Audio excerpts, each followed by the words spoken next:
Europe may look stable on the surface, but beneath the borders drawn on maps, deep tensions are quietly growing. Across the continent, several regions believe they are not just territories within countries. They believe they should be countries themselves. These movements are not new, but in recent years, economic pressure, political mistrust, and cultural identity have pushed them back into the spotlight.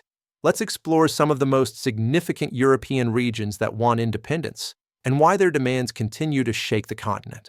We begin in the Balkans, with Bosnia and Herzegovina, one of Europe's most fragile states. Bosnia and Herzegovina is not a unified nation in the traditional sense. It is divided into two main political entities. The first is the Federation of Bosnia and Herzegovina, which is largely Bosniak and Croat. The second is Republika Srpska, which is predominantly Serb. Many political leaders and citizens in Republika Srpska openly support independence.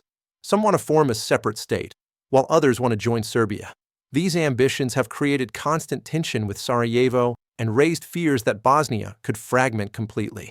International observers warn that any move towards secession could destabilize the entire Balkan region, reopening wounds from conflicts that Europe hoped were long buried. Moving east, we reach one of Europe's most unusual territories, Transnistria. Transnistria is a narrow strip of land inside Moldova, but it operates almost like a separate country. It has its own government, military, currency, and border controls. Transnistria wants independence or integration with Russia, but it is recognized by almost no one. Ironically, two of the regions that do recognize it are Abkhazia and South Ossetia, both of which are themselves trying to break away from Georgia. This creates a strange political loop where unrecognized states recognize each other, existing in a gray zone outside international law. Now let's move west to one of the most famous independence movements in Europe, Catalonia. Catalonia is one of Spain's richest and most culturally distinct regions. It has its own language, history, and strong sense of identity. In 2017, Catalonia held an independence referendum that was declared illegal by Spain. The aftermath triggered mass protests, arrests, and a constitutional crisis. Although the movement lost momentum after Madrid intervened, support for independence has never disappeared. Many Catalans still believe they contribute more to Spain than they receive in return. Further north, we arrive in the United Kingdom, where Scotland continues to debate its future.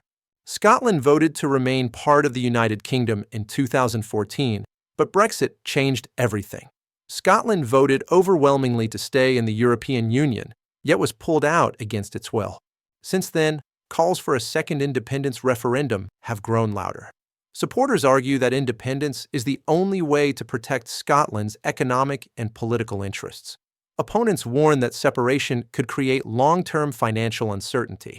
Another lesser-known but powerful movement exists in Flanders. Belgium is divided between Dutch-speaking Flanders and French-speaking Wallonia. Flanders is wealthier and more industrialized, and many Flemish nationalists argue they are carrying the country economically. Some groups call for greater autonomy, while others openly support independence. In Belgium, political paralysis is common, and separatist sentiment continues to grow quietly rather than explosively. Finally, there is Kosovo, one of Europe's youngest and most disputed entities.